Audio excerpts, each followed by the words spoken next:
My name is Maya West, and I run the Zell Visiting Writers Series hosted by the Helen Zell Writers Program, which is the creative writing MFA program here at U of M.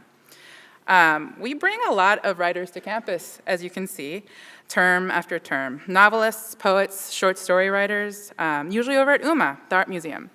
Our tagline is bringing the world of contemporary literature to Ann Arbor.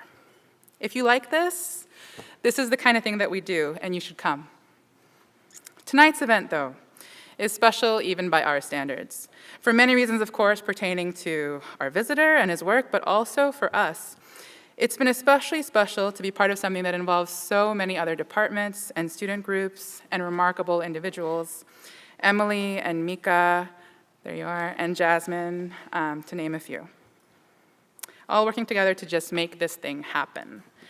Tonight is the culmination of a lot of effort and excitement and heart from a truly committed and motivated segment of the U of M community, many of whom are in this room. A round of applause, please, for them and you, and to welcome the Vietnamese Students Association to the stage.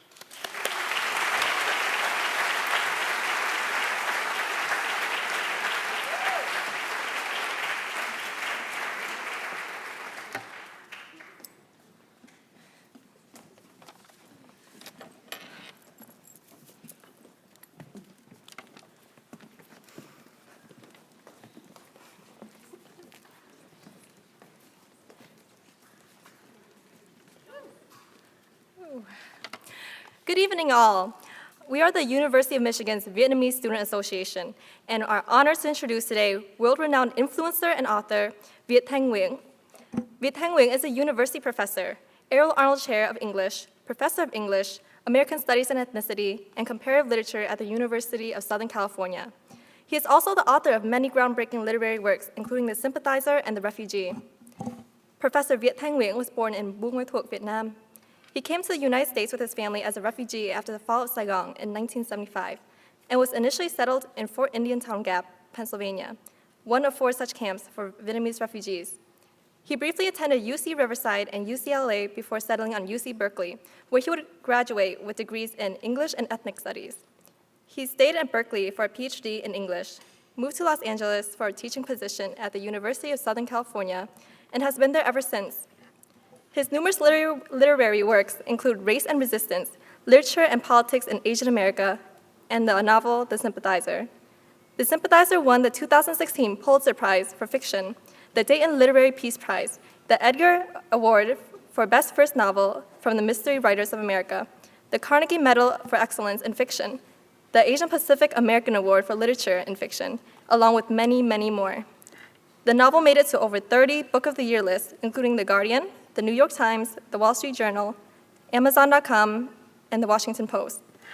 Additionally, he is a critic at large for the Los Angeles Times and a contributing opinion writer for the New York Times. He has written for Time, The Guardian, The Atlantic, and other venues. He has been a fellow of the American Council of Learned Societies, the Radcliffe Institute for Advanced Studies at Harvard, and the Fine Arts Work Center. Professor Viet Thanh Nguyen is actively involved with promoting the arts and culture of Vietnamese in the diaspora through 2 organizations, the Diasporic Vietnamese Artists Network, for which he's a co-director, and Diacritics, which is the Diasporic Vietnamese Artists Network blog, for which he is the editor. Up next, Professor Emily Lawson will have a few words to share. But before that, the Vietnamese Student Association will have a little fire starter to rise up the energy.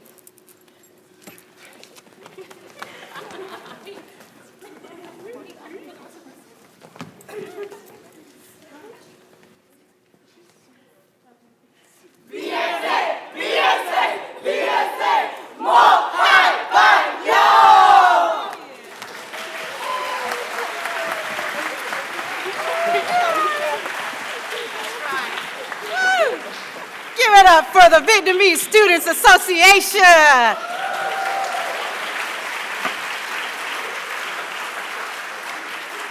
That's how you get the crowd going.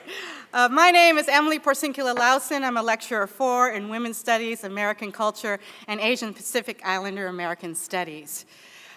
How do you introduce someone as uniquely accomplished as Viet Thanh Nguyen, author of 3 books, editor of 2 anthologies, critic for the Los Angeles Times, opinion writer for the New York Times, and university professor, Errol Arnold Chair, and professor of English, American Studies, and Ethnicity, and Comparative Literature at the University of Southern California? Yeah. We can start by recognizing that he is exactly the voice we need at this historical moment of horror and resistance. A refugee in a time of rising xenophobia, a survivor of war in an era of ceaseless violence, a transnational visionary in the face of borders and walls, a writer of color in the age of resurgent white supremacy, and last but not least, a teacher at a time when we are bombarded daily with ignorance wrapped in 280 character spitwads.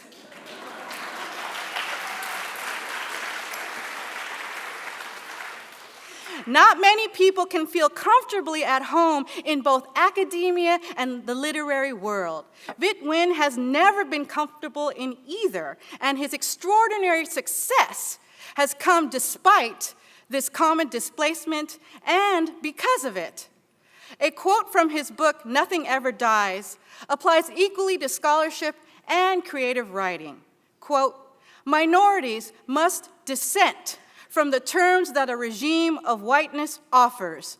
They must call forth anger and rage, demand solidarity and revolution, critique whiteness, domination, power, and all the faces of the war machine, unquote.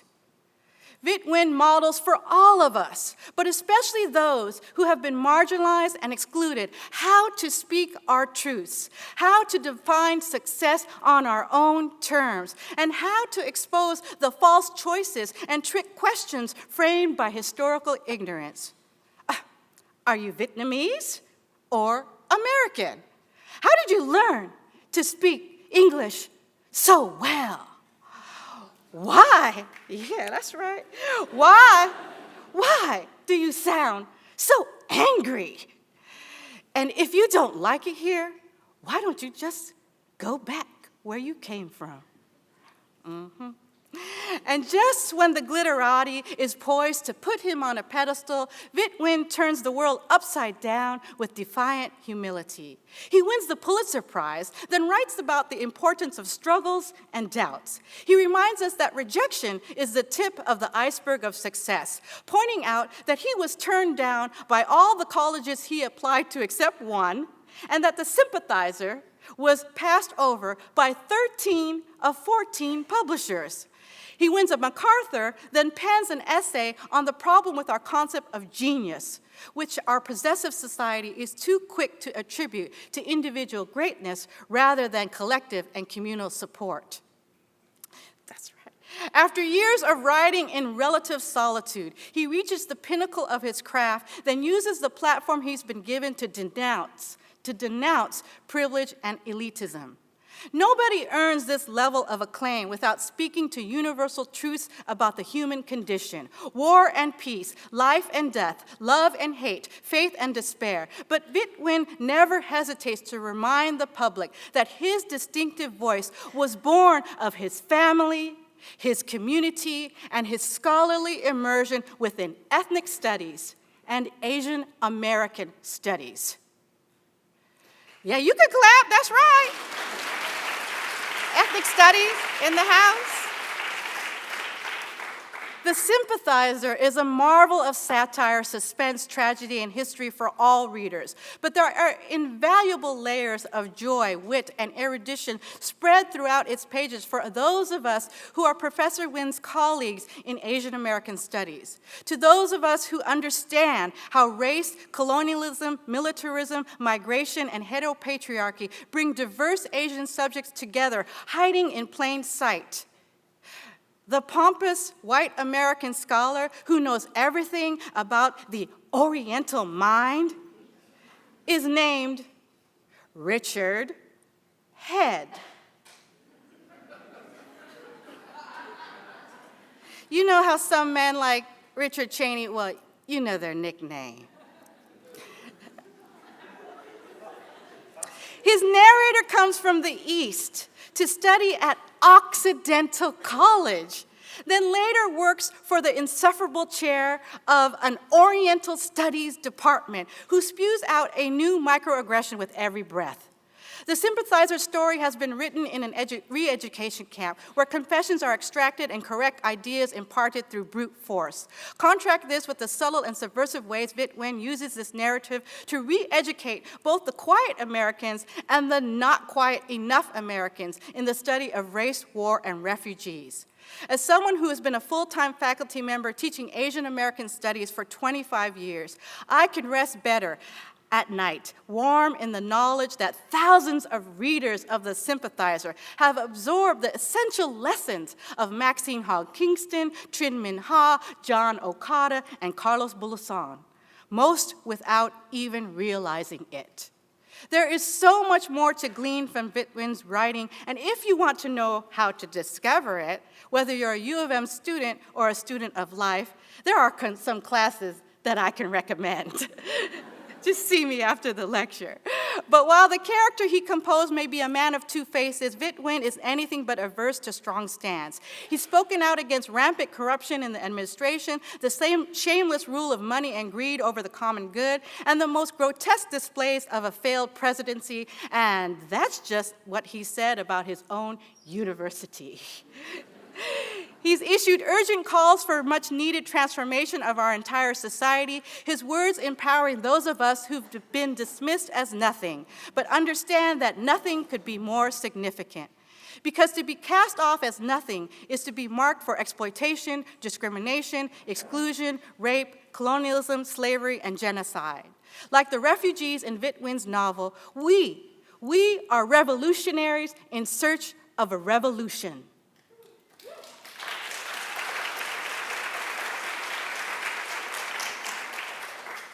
Our stories live. Our stories live. Nothing ever dies.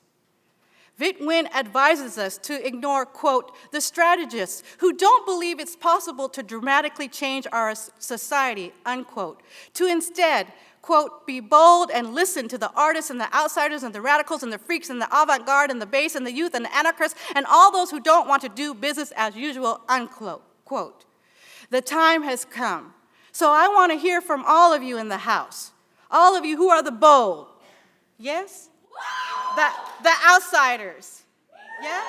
The radicals, the freaks, the avant-garde, the base, the youth, the anarchists, you don't want to admit that one, huh? The Vietnamese,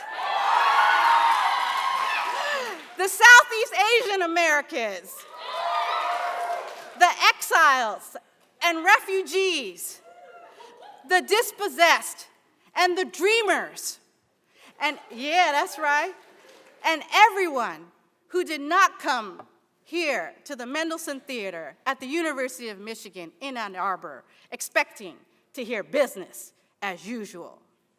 Please give a warm Michigan welcome to Dr. Viet Thanh Nguyen.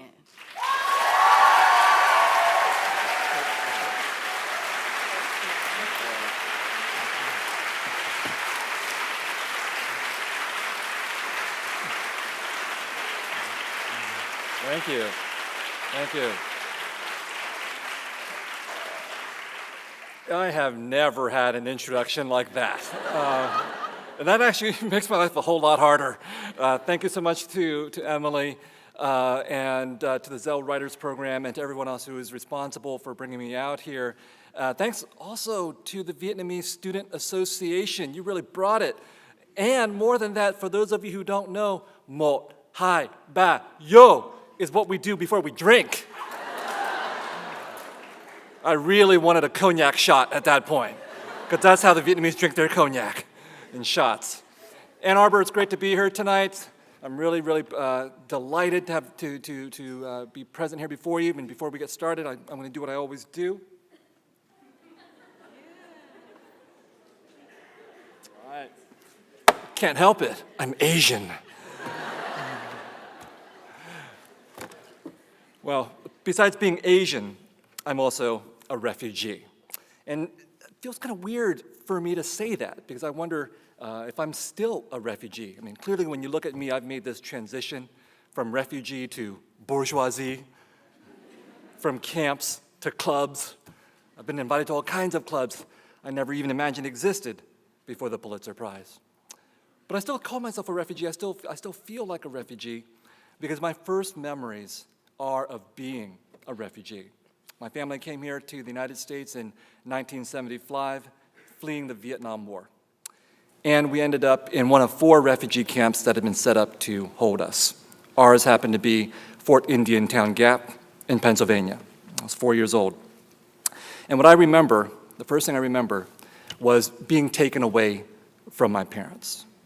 Because what happened is that in order to leave one of these refugee camps, Vietnamese refugees had to have an American sponsor.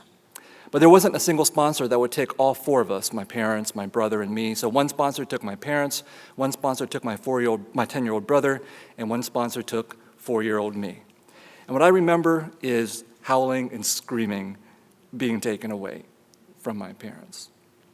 And that's why I take it personally when we hear stories today about children being taken away from their parents at the border. Because I feel there is no justification for that. We can have arguments over the state of our immigration policies, but we shouldn't be having arguments over taking children away from their parents. Because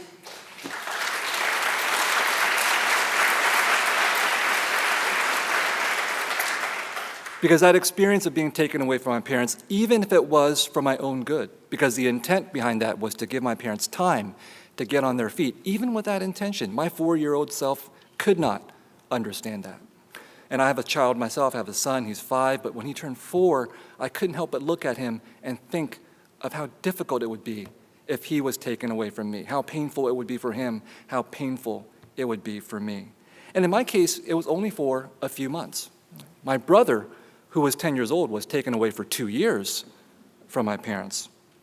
And he said to me, "That's how we know Mom loves you more." Because she couldn't stand me being taken away for more than a few months. But don't feel too bad for him. He did go on to Harvard eventually, and Stanford, which is what you're supposed to do when you're Asian. Anything less is like the Asian F, otherwise known as a B+. And I've gotten a lot of B+ in my life. But talking about being a refugee, it's not all bad, because being a refugee gave me the requisite emotional damage necessary to become a writer. Something I try to pass on to my now 5-year-old son. Like most 5-year-olds, he really loves Legos. But you can't give a kid everything he wants. So sometimes I have to tell him, no, you can't have those Legos. And I ask him, do you know why you're not getting those Legos? And he says, because you're a refugee? And I say, that's absolutely right. I want him to grow up knowing that his parents are refugees, that his grandparents are refugees. I want him to have some sense of the fact that we live in a world in which 66 million people are officially categorized by the United Nations as displaced persons, which is about the same size as the population of France. About 22 million of those people are officially classified as refugees. Now, refugees are not the same as immigrants. They overlap with immigrants, but they're not the same. And I think one of the key differences between refugees and immigrants is that refugees are unwanted where they come from and unwanted where they come to. And refugees know that. Recently, I went to speak at a high school in Boise, which had a refugee program. And I was told in advance I'm going to speak to these high school students, and a lot of them are refugees. So I asked them, how many of you here are refugees? And almost none of them raised their hands. So then I asked them, how many of you are immigrants? And then they started to raise their hands. They already knew that to be a refugee in this society is to be stigmatized. So that's why it's important for someone like me who is a refugee to stand up and to say, I am still a refugee. Because it is important for those of us who were unwanted to always remember what that experience is like and to stand up in solidarity with the people who are unwanted today. So much of my work has been about talking about refugees because it's my personal history, but it's also my belief that the refugee experience that was so important to me 40 years ago is still important today. And when we talk about the refugee crisis that we're undergoing today, we have to recognize that that refugee crisis is going to continue and to get worse in the future. And that the refugee experience has always been tied to the experience of war. So when I wrote The Sympathizer, when I wrote it as a war novel, but it was also a refugee novel. And that's the first thing I'm going to read to you tonight. What happens in The Sympathizer, for those of you who haven't read it, shame on you. But what happens in The Sympathizer is that our protagonist is a communist spy in the South Vietnamese army. And when Saigon falls, or is liberated, depending on your point of view, his mission is to flee with the remnants of that army to the United States and spy on their efforts to take their country back. And in order to do that, he has to become a refugee. And so this scene is set in the much more glamorous refugee camp of Camp Pendleton, Southern California. And here he's writing a letter to his aunt in Paris describing what life is like in a refugee camp.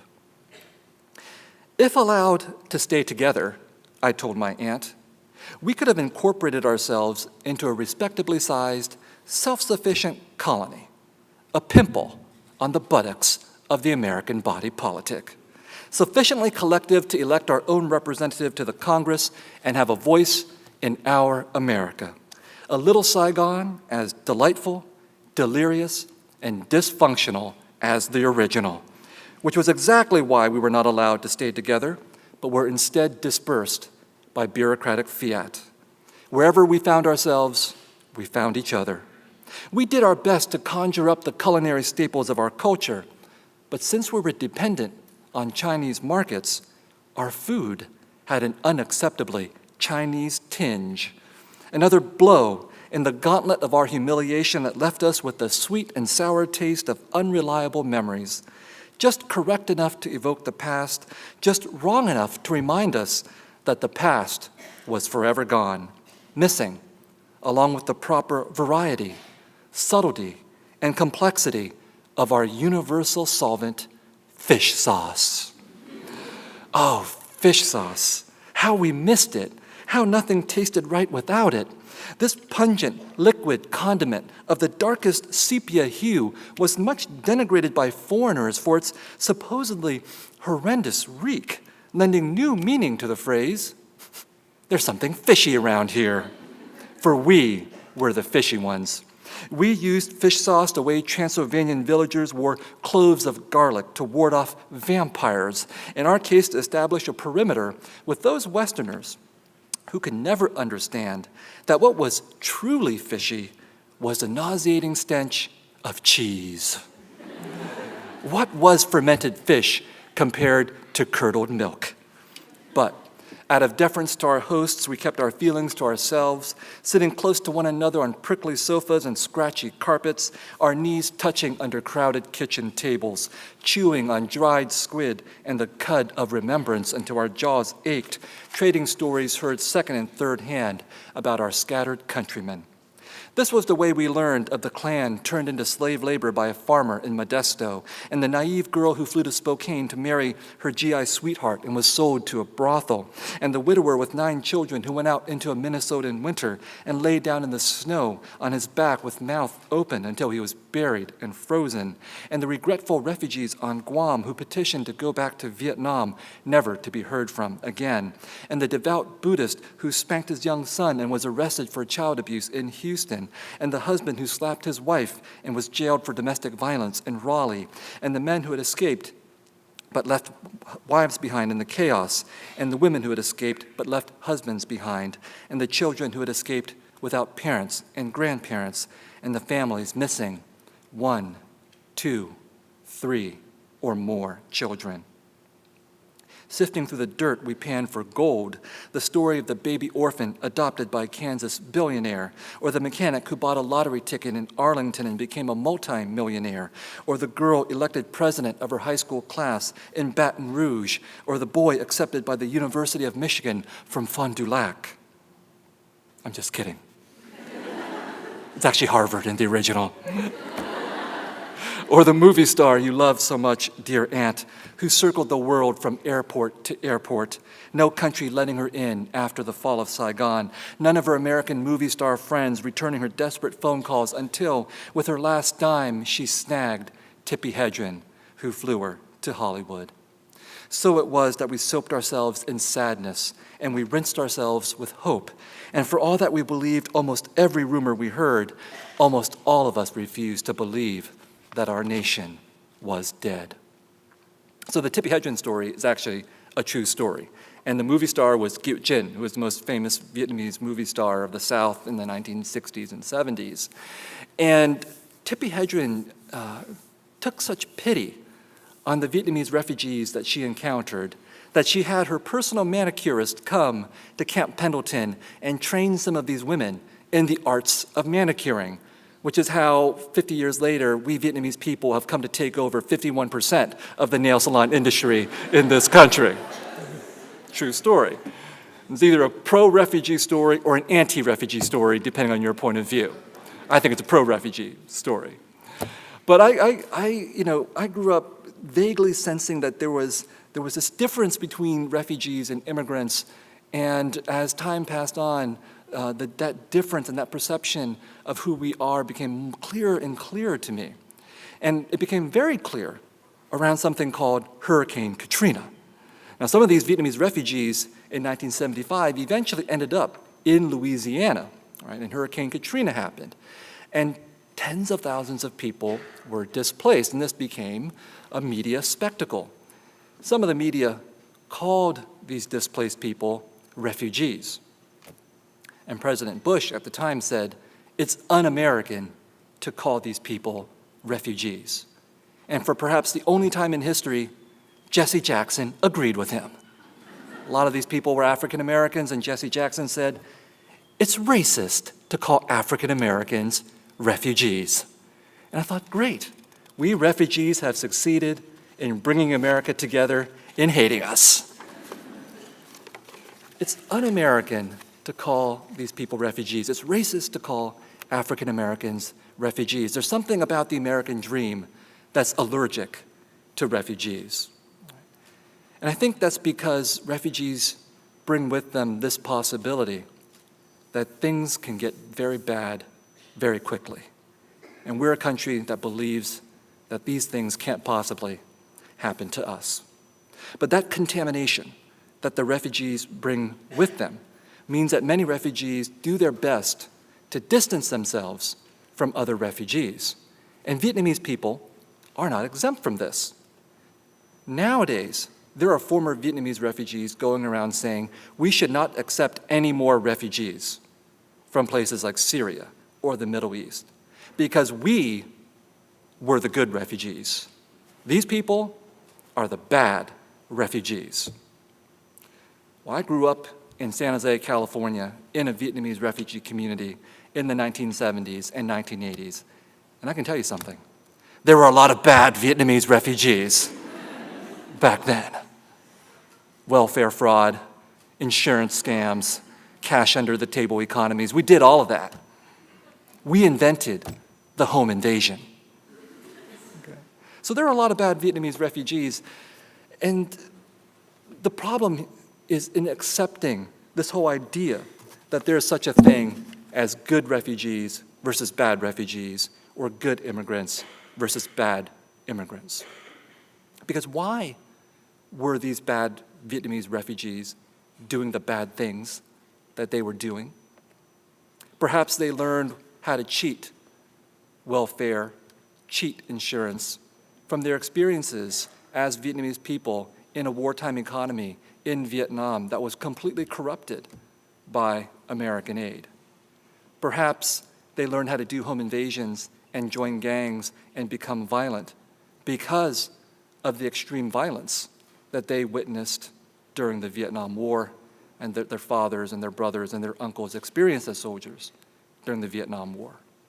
And for all of those good Vietnamese refugees out there, you know who I mean, the ones who became doctors and lawyers and nurses and pharmacists and engineers, it's great for them. But what good are those good Vietnamese refugees doing?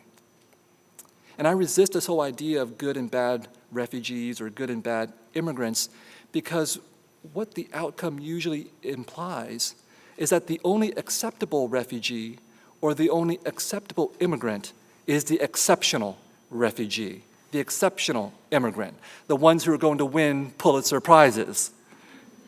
But you can't admit more than one or two of those people, and I think that's exactly the intent behind this idea of good and bad refugees and good and bad immigrants. I, for one, believe in an America in which equality means the equal right to be mediocre, just like the average American.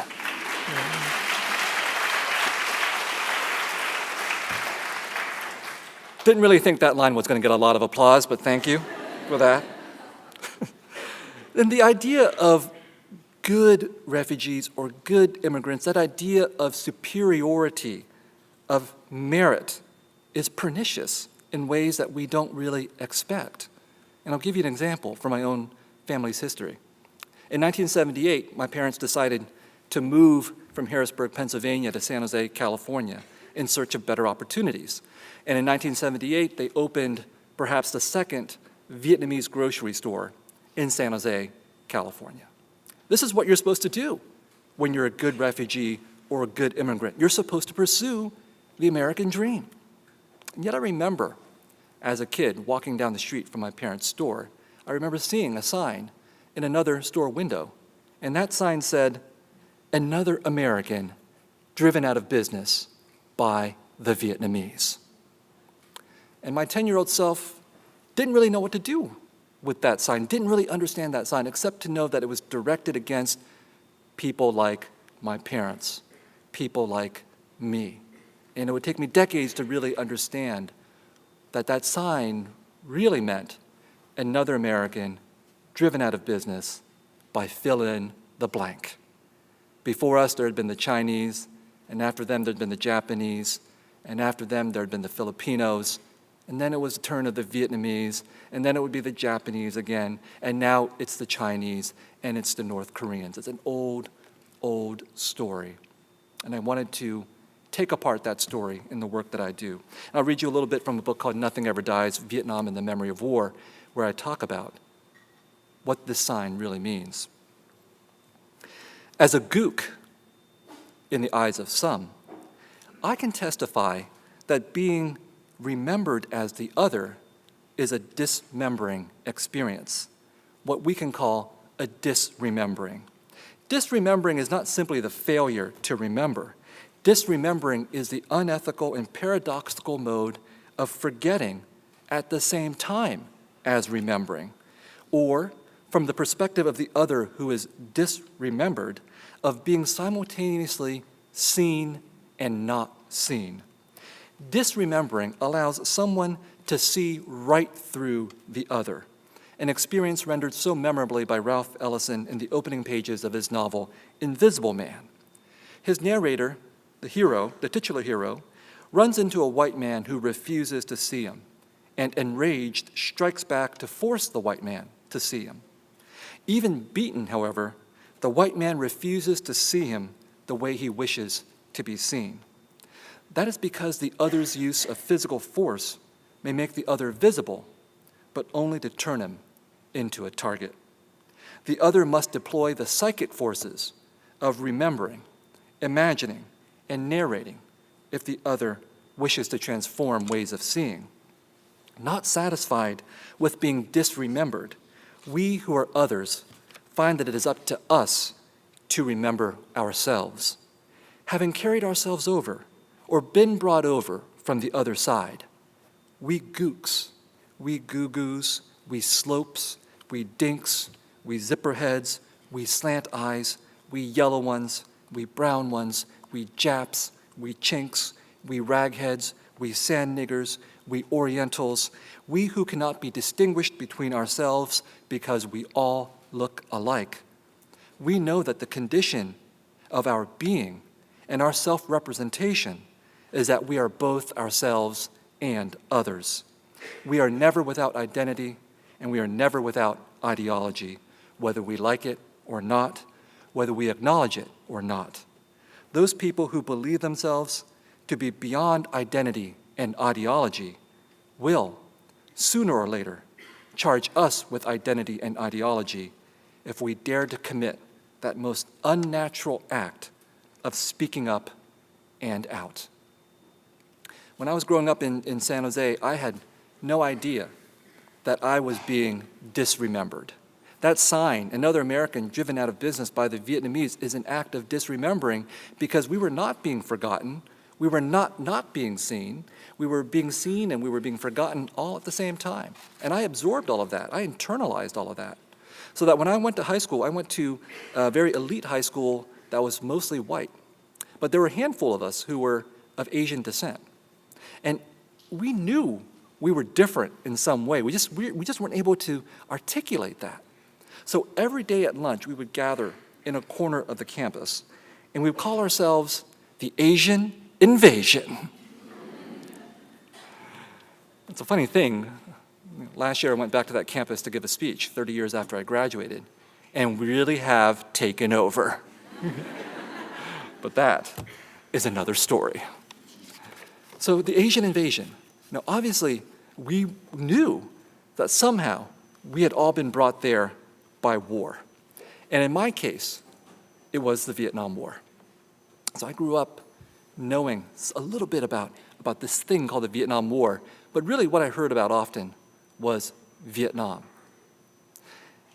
And what I understood in retrospect is that when Americans say the word Vietnam, they really mean the Vietnam War.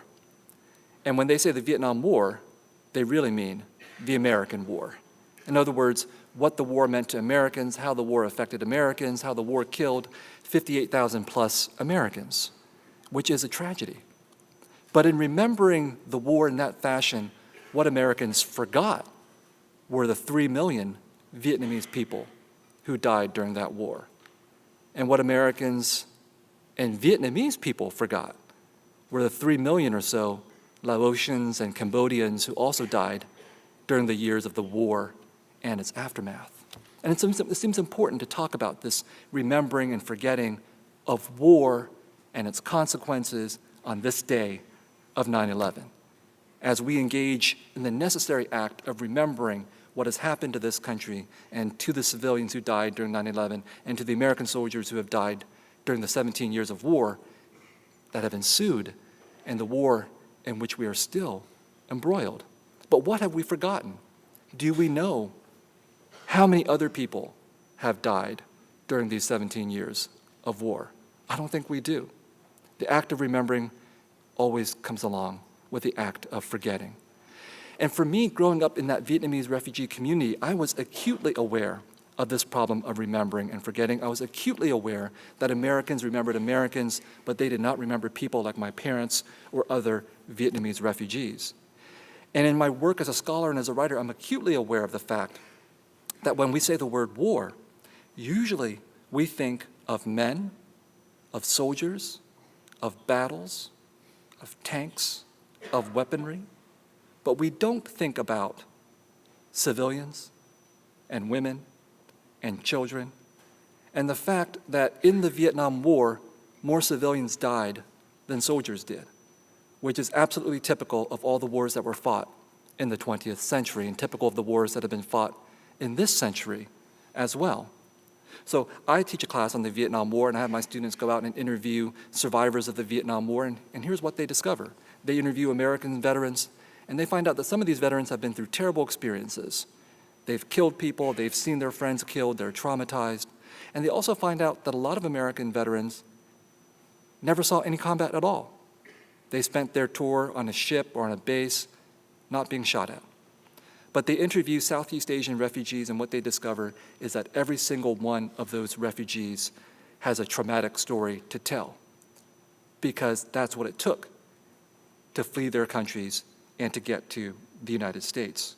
So my work in The Sympathizer and in Nothing Ever Dies and in The Refugees has been very much about talking about war in a way that brings up military and civilians, soldiers and refugees, men and women, and to get us to think about war as not simply an episode, right, but war as a continual experience.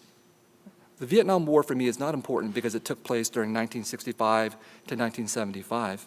The Vietnam War is important to me because it is part of a much longer history of warfare. If we talk about Vietnam, Vietnam has been at war for hundreds of years. If we talk about the United States, the Vietnam War was simply another episode and an expansion of the United States that began from the very first moment that settlers landed here in this country and expanded through the West and the Philippines and Guam and Puerto Rico and Hawaii and Cuba and Korea and eventually to Vietnam and now to the Middle East as well.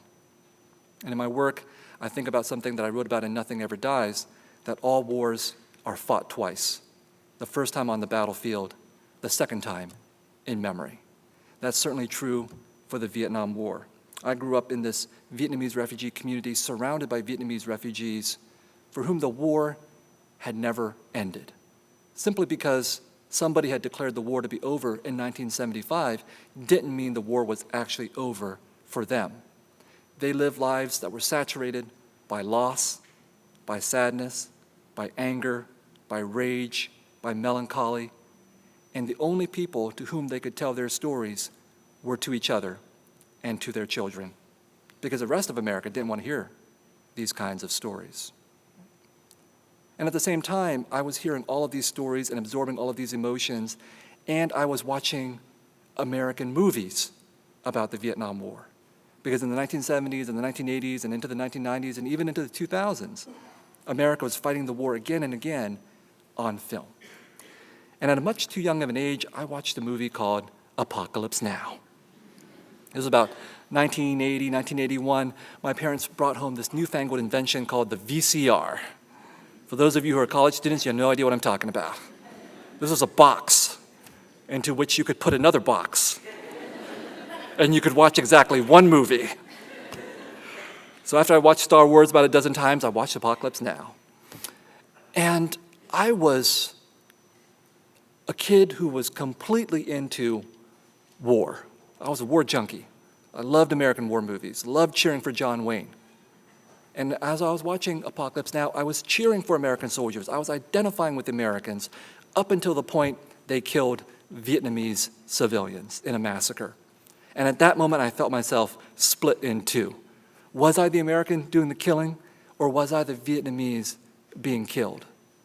And I didn't realize how deeply affected I was by this until later on when I was in college, and I recounted this scene to a classroom of my fellow students, and I found myself shaking in rage and anger. And I realized at that point, again, how powerful stories are. That stories can empower us, and stories can destroy us at the same time. And that's one of the reasons why I became a writer. So when it came time to writing The Sympathizer, I couldn't help myself. I needed to take revenge on Hollywood. So soon after he leaves the refugee camp, my narrator finds a job as the authenticity consultant on the making of a movie that looks suspiciously like Apocalypse Now. But if Francis Ford Coppola or his lawyers are to ask, is not Apocalypse Now. So in this scene, he meets the famous director, who is known only as the auteur, and he's already read the screenplay, and he's given the auteur notes on the screenplay, and they're going to be talking about it. And the screenplay, by the way, is for a movie called The Hamlet, and it's about American Green Berets who are sent to Vietnam to train the ethnic minorities to fight back against communism, and these ethnic minorities are called the Montagnards. My meeting with the auteur had gone on for a while longer, mostly in a more subdued fashion, with me pointing out that the lack of speaking parts for Vietnamese people in a movie set in Vietnam might be interpreted as cultural insensitivity. Do you not think it would be a little more believable, I said, a little more realistic, a little more authentic, for a movie set in a certain country, for the people in that country to have something to say, instead of having your screenplay direct, as it does now, cut to villagers speaking in their own language? Do you think it might not be decent to let them actually say something, instead of simply acknowledging that there is some kind of sound coming from their mouths? Could you not even just have them speak a heavily accented English? You know what I mean, ching-chong English? Just to pretend that they're speaking in an Asian language that somehow American audiences can strangely understand? The auteur grimaced and said, "Very interesting. Great stuff. Loved it. But I had a question." What was it? Oh, yes. How many movies have you made? None. Isn't that right? None. Zero. Zilch. Nada. Nothing. And however you say it, in your language. So thank you for telling me how to do my job. Now get the hell out of my house and come back after you've made a movie or two. Maybe then I'll listen to one or two of your cheap ideas. You know, since the book came out, I've had the chance to speak to a few Hollywood people, and none of them dispute this characterization. I confess to being angry with the auteur, but was I wrong in being angry? This was especially the case when he acknowledged he did not even know that Montagnard was simply a French catch-all term for the dozens of Highland minorities. What if, I said to him, I wrote a screenplay about the American West and simply called all the natives Indians? You'd want to know whether the cavalry was fighting the Navajo or Apache or Comanche, right? Likewise, I would want to know, when you say these people are Montagnards, whether we speak of the Bru or the Nung or the Tay. Let me tell you a secret, the auteur said. You ready? Here it is. No one gives a shit. He was amused by my wordlessness. To see me without words is like seeing one of those Egyptian felines without hair, a rare and not necessarily desirable occasion. How could I be so dense? How could I be so deluded? I naively believed that I could divert the Hollywood organism from its goal, the simultaneous lobotomization and pickpocketing of the world's audiences. Hollywood did not just make horror movie monsters, it was its own horror movie monster, smashing me under its foot. I had failed, and the auteur would make the Hamlet as he intended, with my countrymen serving merely as raw material for an epic about white men saving good yellow people from bad yellow people. I pitied the French for their naivete in believing they had to visit a country in order to exploit it. Hollywood was much more efficient, imagining the countries it wanted to exploit. I was maddened by my helplessness before the auteur's imagination and machinations. His arrogance marked something new in the world, for this was the first war where the losers would write history instead of the victors, courtesy of the most efficient propaganda machine ever created, with all due respect to Joseph Goebbels and the Nazis, who never achieved global domination. Hollywood's high priests understood innately the observation of Milton's Satan, that it was better to rule in hell than serve in heaven, better to be villain, loser, or anti-hero than virtuous extra, so long as one commanded the bright lights of center stage. In this forthcoming Hollywood trompe-l'oeil, all the Vietnamese of any side would come out poorly, herded into the roles of the poor, the innocent, the evil, or the corrupt. Our fate was not to be merely mute. We were to be struck dumb. Well, soon after the novel came out, I received a review, which was a great review, in the New York Times, which did something that I knew was going to happen. And that was, in the second or third line of the review, the reviewer said, "Viet is the voice for the voiceless." And I was like, no! Have you ever met any Vietnamese people? Been to a Vietnamese restaurant? Been to Vietnam itself? We're really, really loud. The problem is not that we're voiceless, The problem is that we're not heard. And that's a dilemma that we're in, all of us who are minorities of one kind or another. We all have voices. But do we get heard? Do we get access to the means of representation and the means of production that would allow our stories to be told? And when I hear that I'm the voice for the voiceless, I actually don't hear a compliment. What I hear is the desire to hear just one voice. Instead of wanting to hear the chorus or the cacophony of Vietnamese voices, people just want to hear one voice.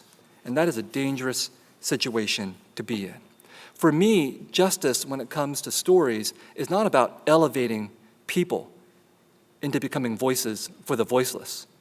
Justice is about creating a society in which all voices are heard, in which all voices can be turned into stories, where everyone has access to telling those stories. And we are a far cry from being a society in which that justice has been achieved. And when I was in high school, calling myself a part of this Asian invasion, what I didn't understand was that I was in need of more voices. I was in need of more stories from people like me. I was in need of more immigrant stories, more refugee stories, more Asian American stories. I didn't understand that I was living at a time of narrative scarcity where there weren't enough stories. And looking back, of course, I can say that it was structural racism that was responsible for this narrative scarcity. But you know who else was responsible? Asian parents. Asian parents, or those of you who are about to become Asian parents, you've got to do better. Don't bury the dreams of your artistic children, those people who want to tell stories and to raise up their voices. Nurture them, grow them, encourage them, so that one day they too will become writers who will write scathing autobiographies featuring you. I'm just kidding. Asian parents, at least my Asian parents, have been through a lot. All right? They've been through so much.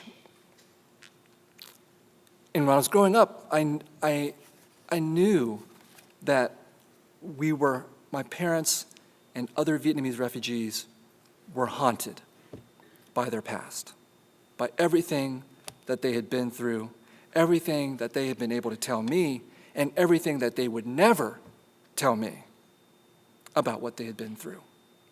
And so when I wrote The Refugees, I was very much thinking about what it meant to be haunted, what it meant to be living with ghosts, and that one of the defining experiences of all refugees, whether we're Vietnamese or of some other background, is that all of us have been haunted, all of us are haunted by our past and by the people that we have left behind. I'm just going to read you, the last thing I'm going to read you is just the opening pages of the first story, Black-Eyed Women. Fame would strike someone, usually the kind that healthy-minded people would not wish upon themselves, such as being kidnapped and kept prisoner for years, humiliated in a sex scandal, or surviving something typically fatal. These survivors needed someone to help write their memoirs, and their agents might eventually come across me. At least your name's not on anything, my mother once said. When I mentioned that I would not mind being thanked in the acknowledgments, she said, "Let me tell you a story." It would be the first time I heard this story, but not the last. In our homeland, she went on, there was a reporter who said the government tortured the people in prison. So the government does to him exactly what he said they did to others. They send him away, and no one ever sees him again. That's what happens to writers who put their names on things. By the time Victor Devoto chose me, I had resigned myself to being one of those writers whose names did not appear on book covers. His agent had given him a book that I had ghostwritten, its ostensible author the father of a boy who had shot and killed several people at his school. I identify with the father's guilt, Victor said to me. He was the sole survivor of an airplane crash, 173 others having perished, including his wife and children. What was left of him appeared on all the talk shows, his body there, but not much else. The voice was a soft monotone, and the eyes on the occasions they looked up seemed to hold within them the silhouettes of mournful people. His publisher said that it was urgent that he finish his story while audiences still remembered the tragedy, and this was my preoccupation on the day my dead brother returned to me. My mother woke me while it was still dark outside and said, "Don't be afraid." Through my open door, the light from the hallway stung. Why would I be afraid? When she said my brother's name, I did not think of my brother. He had died long ago. I closed my eyes and said I did not know anyone by that name, but she persisted. "He's here to see us," she said, stripping off my covers and tugging at me until I rose, eyes half shut. She was 63, moderately forgetful, and when she led me to the living room and cried out, I was not surprised. "He was right here," she said, kneeling by her floral armchair as she felt the carpet. "It's wet." She crawled to the front door in her cotton pajamas, following the trail. When I touched the carpet, it was damp. For a moment, I twitched in belief, and the silence of the house at 4 a.m. felt ominous. Then I noticed the sound of rainwater in the gutters, and the fear that had gripped my neck relaxed its hold. My mother must have opened the door, gotten drenched, then come back inside. I knelt by her as she crouched next to the door, her hand on the knob, and said, "You're imagining things." "I know what I saw." Brushing my hand off her shoulder, she stood up, anger illuminating her dark eyes. "He walked. He talked. He wanted to see you." "Then where is he, Ma? I don't see anyone." "Of course you don't," she sighed, as if I were the one unable to grasp the obvious. "He's a ghost, isn't he?" I grew up feeling like I was surrounded by ghosts. I grew up with a photograph of a young woman who was my sister. So we had fled Vietnam, but we had left her behind. I was too young to remember her. But there was this black and white photograph that my father had managed to carry with him of a 16-year-old girl. I knew her name. I had no idea who she was. And I grew up with that absent presence in my life and in my family. To me, that was a ghost. That was a haunting within our own family. And our family was like every other Vietnamese refugee. What we had been through, the people we had left behind, the people we had lost, the country that we had lost, all of those experiences were shared by every other Vietnamese refugee. I knew we were haunted. What I didn't know was that we would also haunt this country as well. That also comes from my family experience. My parents, when they opened that grocery store in 1978, they would run that grocery store for 15 years. It would nearly kill them. They were shot in that store on Christmas Eve. So when I saw that sign, "Another American driven out of business by the Vietnamese," I wondered, does that person know this is what has happened to my parents? Does that person know what they have been through to become the people that they are and to get to this country? Of course that person didn't know that. That person didn't see my parents as human. Well, eventually what happened to that store was that the city of San Jose thought it would be a great idea to build the brand new City Hall of San Jose directly across the street from my parents' store. And they thought it would be a great idea to buy my parents' property, to force my parents to sell their property so they could build Symphony Hall on top of my parents' property. And I was bitter about that. Not about the money. I was bitter about the fact that everything that my parents had been through, which was symbolized in that grocery store, the fact that they worked there 12 to 14-hour days, every day of the year, for my brother and for me and for all the relatives in Vietnam that they were sending money home to keep them alive during the years of starvation in the 1970s and the 1980s, all of that was erased from the landscape. And not just my parents, but all of the Vietnamese refugee businesses in downtown San Jose that were there, they were erased too, because despite what that sign said, the only people during that time period who wanted to open stores in downtown San Jose, which was a very rough neighborhood, were the Vietnamese refugees. And if you go to downtown San Jose today, you will see no sign of those Vietnamese refugee businesses. So I was bitter. And for years and years, whenever I returned to San Jose, I would never go back to that street where my parents' store was. Until one day, after the Pulitzer Prize, San Jose City Hall thought it would be a great idea to give me a commendation. So I said yes. And I went back to San Jose City Hall and I told them the exact same story I'm telling you today.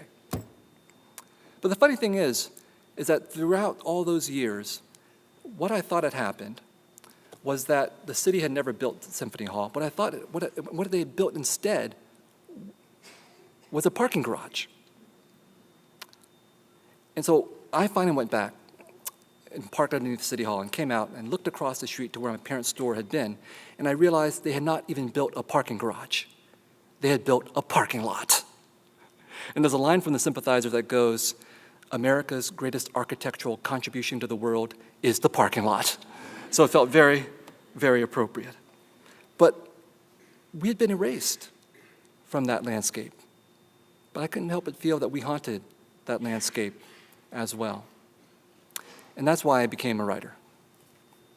To do justice to those memories, to do justice to those stories, and to recognize that that sign, "Another American driven out of business by the Vietnamese," is not just a sign. It's a story. It's a story told in 9 words that is an incredibly powerful story. And the reason why it's an incredibly powerful story is that it's not just told by professional storytellers like me. It's a story that's told by politicians.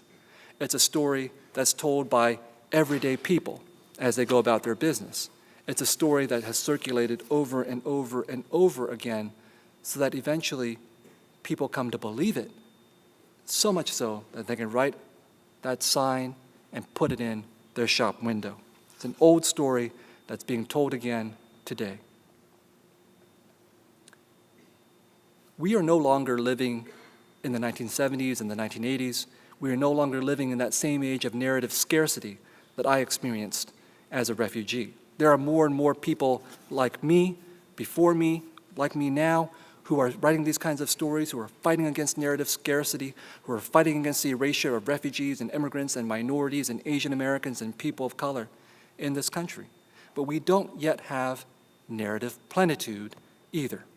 We know we will have narrative plenitude when another story by an Asian American or a refugee or an immigrant is something neither to be celebrated or something to be anxious about.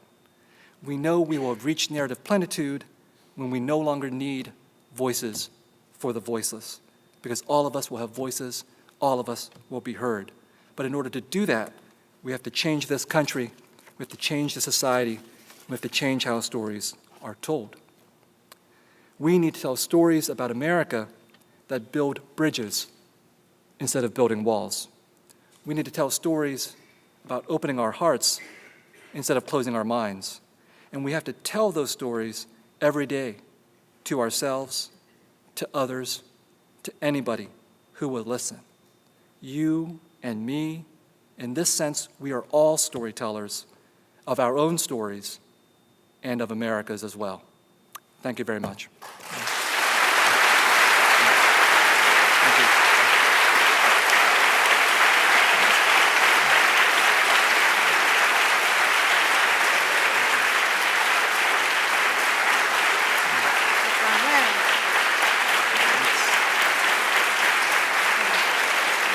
Thank you.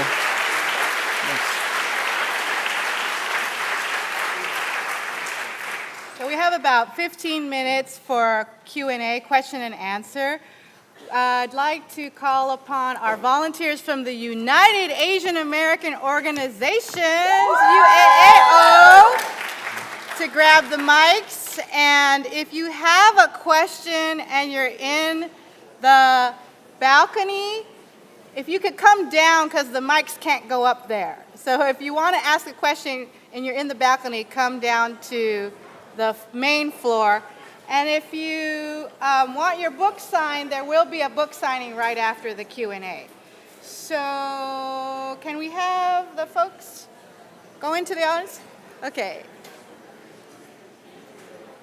So we'll have time for a couple questions.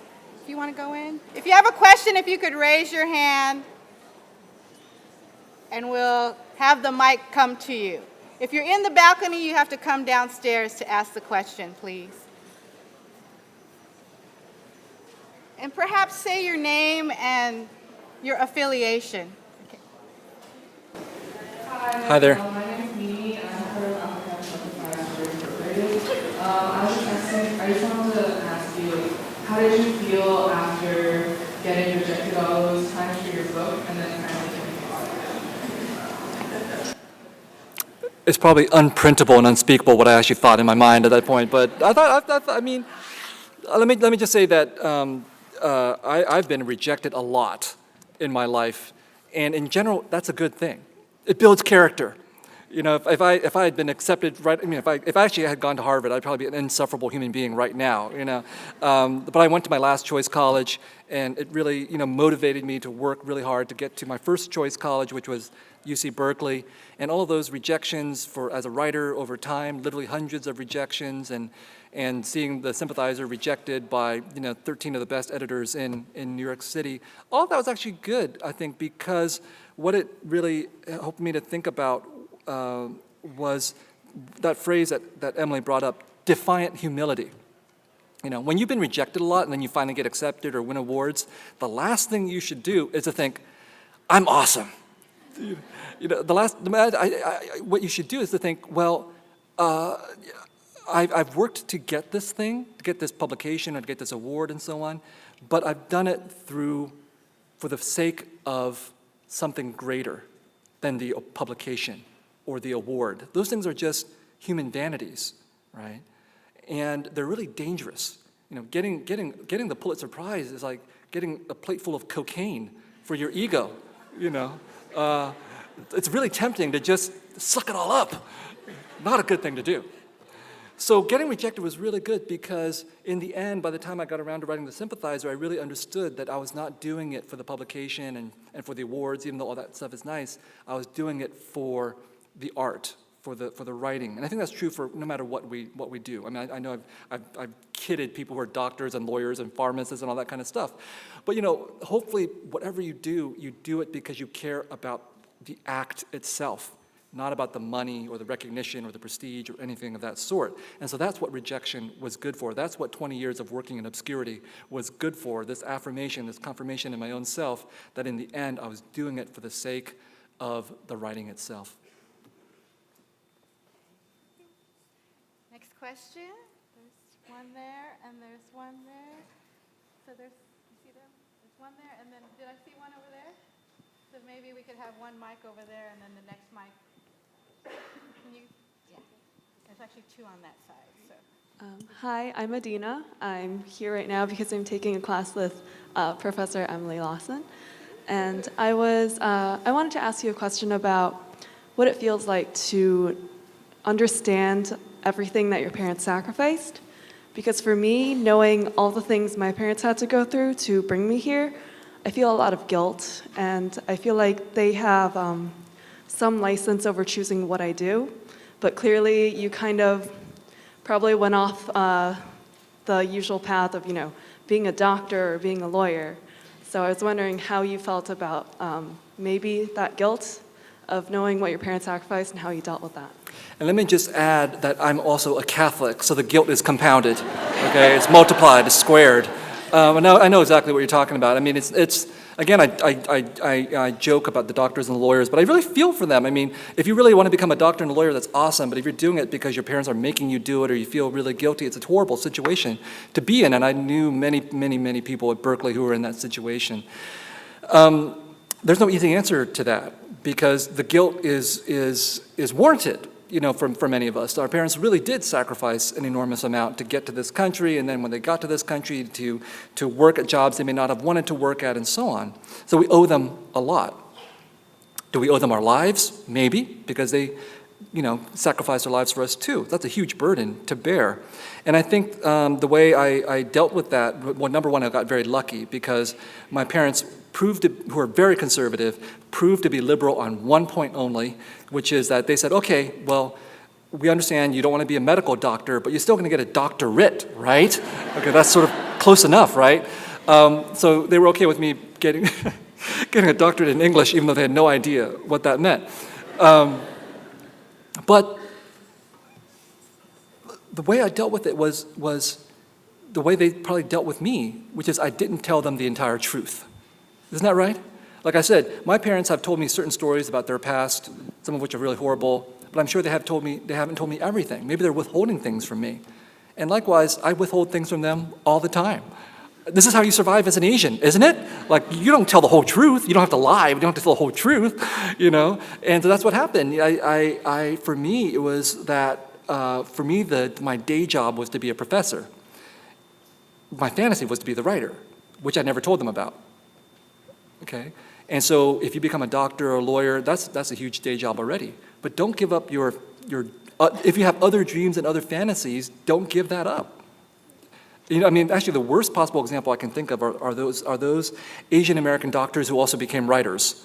That's really horrible. You're setting a bar that's way too high for the rest of us. That's why I was only half joking about the Asian parents thing. We who have been subjected to that by our Asian parents, don't do that to our own kids. Recognize that whatever we've been through is not something that we need to repeat again for the next generation. And as for us, we're left with the difficult task of trying to negotiate between our parents' expectations and our own personal desires. And it's a huge burden, but it's not. One way to put it into context is to realize it's not any heavier of a burden than our parents carried.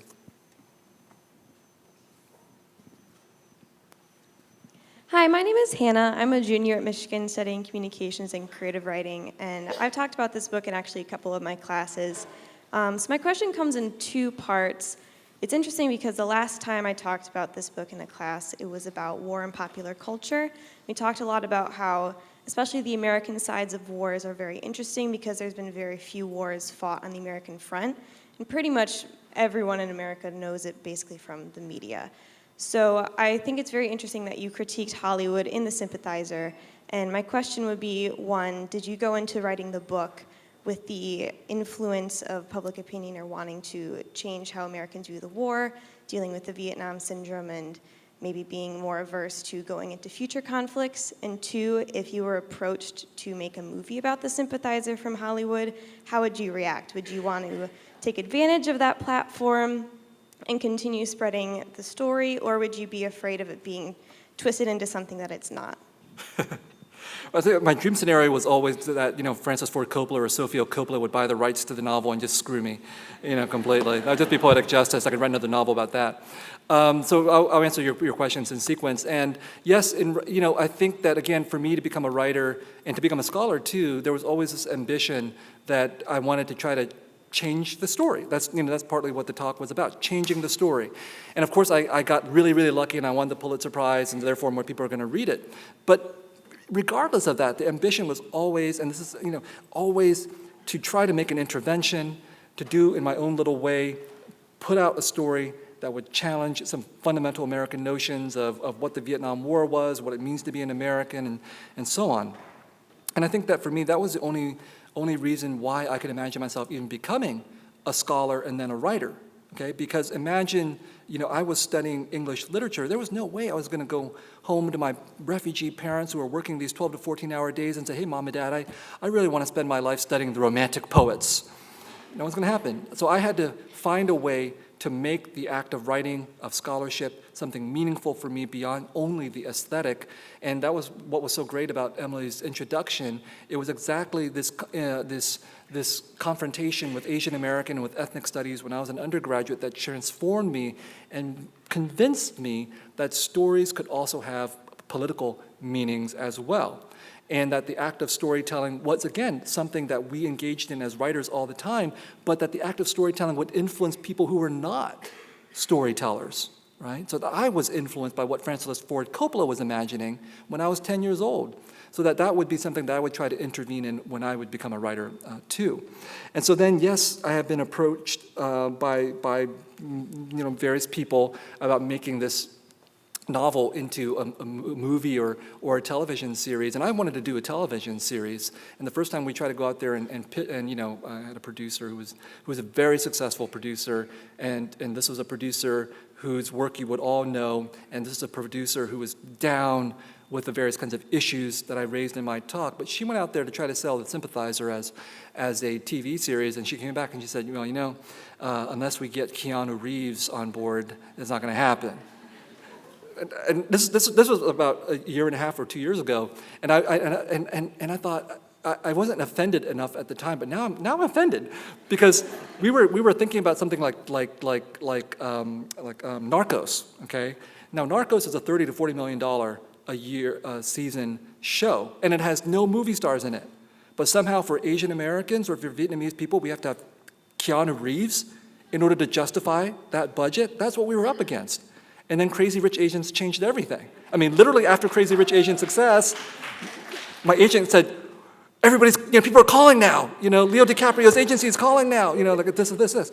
And so that is what we mean by narrative plenitude, that regardless of whether Crazy Rich Asians is a good movie or a bad movie, and I confess I haven't had the time to even watch it yet, it doesn't make any difference. Hollywood is putting out crappy movies all the time. We have to have the right to put out crappy movies too. And so that's what we mean by narrative plenitude. Out of that morass of mediocre movies, something great will come, and I hope to be able to participate in that. Time for maybe one or two more questions. I thought I saw someone up there. Or up there? Oh, there's one there, and then I think there's one over there. There's one right there, and then there's one in the back. So this gentleman will go here. Yeah. Where's the Hi. mic? So Okay. yeah. So I'm also in a field where I want to do storytelling, on the silver screen actually, and I think as long as I remember, I've had this thought and been painfully aware that there's less representation for Asian Americans in just the media and whether it's TV shows or movies, and I think that also stems from this studio concern of people not being interested in the Asian American stories. So my question to you is, what's the balance that we should strike of making our media palatable versus authentic? What's the balance between palatable and... Well, you know what? There is no balance. There is no balance. I think that's always been... Okay, look, if you're going to make Crazy Rich Asians, I'm just going to use that example because you've all heard of it. Of course they had to strike a balance. They have a certain kind of strategy. They want to reach a mass market audience, etc. But at the same time, they also wanted to tell a certain kind of Asian American story that they felt would be authentic to people who were Asian Americans. Not necessarily the Asians in Asia, but to Asian Americans, right? And so that's always the balance that we need to talk about. What is the scope of your ambition? What is the nature of your project? And how authentic do you want that to be? And there's no singular answer that I can give you. So when I wrote The Sympathizer, for example, my ambition in my own head was that I would not try to make it palatable. I would not try to think about reaching a white audience or a majority audience, whatever that happens to be. I would write a book for myself, first and foremost. And that, I think, is something that everybody who's a writer, who's an artist, has to get to at some point. When you're learning your craft and so on, you're plagued by all kinds of anxieties. You're worried about whether you're going to get published or whether you're going to be staged or filmed and so on. And so you're anxious about how other people are regarding your work. You're anxious about whether your work is palatable. If you do that, if you give in to that anxiety and you worry about the palatability, the odds of you producing a work that is really meaningful, really significant, really authentic to your own vision is going to be deeply compromised, right?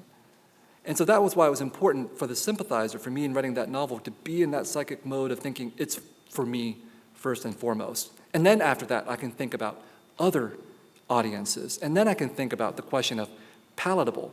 But palatable was never, for me, about holding back politically or holding back culturally. So they're all, writing a scene in which I'm going to compare Hollywood and say that it's worse than the Nazis, that's not something that it would be very palatable by many people's standards. But how the novel is palatable is that it's written at a certain kind of artistic level, from my perception. And I think that's where the real palatability needs to be addressed. When we see Crazy Rich Asians, the question of palatability is about, does it execute the genre in which it works well? Is it a well-done film? That's really where the question of palatability is. It shouldn't be about, well, let's not put in fish sauce because it might confuse people or offend people. No, that stuff needs to be put in. But how do you do it? How do you do it artfully? That's really where the question of palatability comes up. Do we have time for one more question? Or two? Okay, go ahead. And if you put the mic right to your mouth, Yes. please. Yes, hi, my name's Stephen. I'm an MBA alum. Just had a question. We talked a little bit about Hollywood, and I guess I'm just going to keep it going here. If there were any movies about Vietnam that you liked, maybe Good Morning Vietnam, and even recent documentaries. Ken Burns is an Ann Arbor native. I don't know if you saw any of the Vietnam War documentary. And I'm just related, which did involve a number of Vietnamese people, with subtitles, et cetera. And just related to that, you mentioned your Catholic faith. I was just wondering how because in that documentary, I guess I really learned about the Catholic versus Buddhist thing in South Vietnam. And I was wondering how that affected the Vietnamese refugee community. Well, the Catholic question is an interesting one because it goes to the core of the Vietnam War history and what happened to the Vietnamese people. My parents were actually Catholics in North Vietnam. And in 1954, when the country was divided into two, 1 million or so North Vietnamese Catholics migrated south because they were afraid of communism. And this was partly manipulated by the CIA. And then these Vietnamese Catholics in the south formed the power base for President Ngo Dinh Diem, who was basically, the president that the Americans wanted, because he was a Catholic, and at least the Americans at the time thought he would do what the Americans wanted them to do. He didn't do what the Americans wanted him to do, and so the Americans had him assassinated. Okay, that's in the novel, and it's really what happened. But that experience then obviously is tied in with the war and the fact that the Vietnamese Catholics are a minority, but they held outsized power in the 1950s and the 1960s, meant that there would be a lot of religious tension tied in with political tensions during the course of the war. And even today, of course, to be in the years after the war and up until today, to be a Catholic in Vietnam is to be a part of a persecuted, discriminated against minority. The question of whether there are any American films about the Vietnam War that I like, well, I like Apocalypse Now. Don't get me wrong. You should see how I talk about films I don't like, but I like Apocalypse Now. That doesn't mean that I can't be critical of it. I think it's a great work of art that's also a racist work of art. These two things are completely compatible. So I like Full Metal Jacket, I like The Deer Hunter, I don't like Rambo. Okay, that's just a piece of trash, but the so-called classics of America cinema about the Vietnam War are actually technically really good movies, but they are all racist and sexist when it comes to depicting Vietnamese people and Vietnamese women. Okay, that's just part and parcel of what's happening. The films that I actually tend to be more effusive about are the smaller films, like a documentary, like In the Year of the Pig by Emilio D'Antonio, which actually influenced Apocalypse Now. I think it's a great documentary, for example. And when it comes to Ken Burns' film, and remember, he did it in partnership with Lynn Novick, who, as far as I can tell, did a huge amount of work on the film, but it becomes a Ken Burns branded film instead. But when Lynn Novick, I actually met. She's a fan of the novel, and she invited me to the studio when they were editing the documentary, and they showed me 45 minutes of clips. And I thought it was beautiful. I thought the clips that I saw were beautiful, and I think they were very careful to show me a lot of clips featuring North Vietnamese and South Vietnamese voices.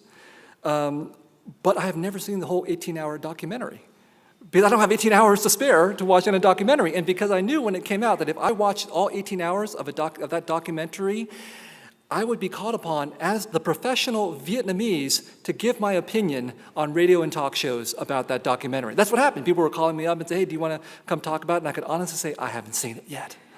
And I knew that when I was on the tour talking to audiences like this, in the 3 or 4 months after that documentary came out, I knew And this is exactly what happened. There would always be someone in the audience who would ask me, have you seen the Ken Burns documentary about the Vietnam War?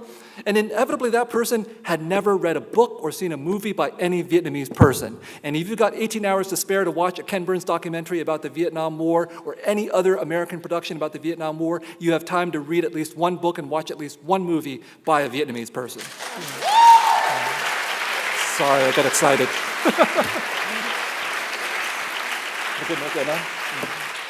Give it up for Viet All right, thank you Thanh so much. Nguyen. Thanks, Ann Arbor. Thank you.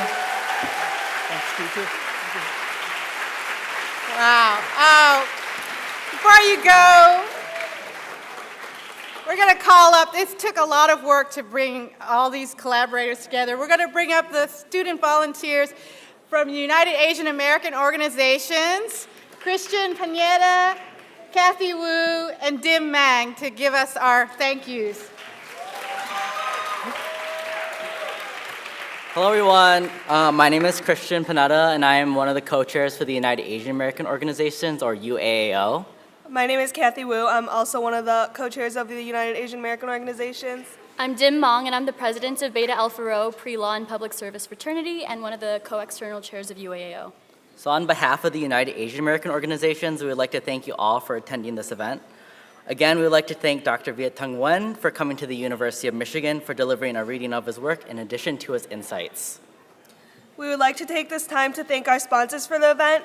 First, our major sponsors, the Helen Zell Writers Program, the Department of English Literature and Language, the College of Literature, Science and Arts Office of the Associate Dean for the Humanities, Ann Curzan, the LSA Office of Diversity, Equity, and Inclusion, Fiona Lee. We're also immensely thankful to our co-sponsors, Lin Song and Doug Song, without whom this event would not have been possible. We want to thank them for their indispensable support, and we hope to work with them again in the future. Along with Lin Song and Doug Song, we'd like to thank the Asian Pacific Islander American Studies Program, the International Institute, the Center for Southeast Asian Studies, Vietnamese Studies, Border Collective Rackham Interdisciplinary Workshop, the Department of Anthropology, the Department of History, the Department of American Culture, the Arab and Muslim American Studies, Residential College, the Department of Asian Languages and Culture, and the Office of Multi-Ethnic Student Affairs, especially Abby Chen. We would also like to thank the Asian Pacific American Law Students Association, the United Asian American Organizations, Alpha Delta Delta Phi Sorority, Beta Alpha Rho Pre-Law and Public Service Fraternity, the Vietnamese Student Association, and our organizers, Emily P. Lawson, Doug Trevor, the director of the Helen Zell Writers Program, Maya West, Olivia Moore, Jane Johnson, and Jeremy Mitchell, the English department staff. Lastly, UAAO has a couple of announcements. Our first biweekly programming begins tomorrow at 7:30 p.m. in the Yuri Kochiyama Lounge in South Quad. Tomorrow's meeting will include what UAAO has in store for the year and is a great chance to meet individuals from our member organizations.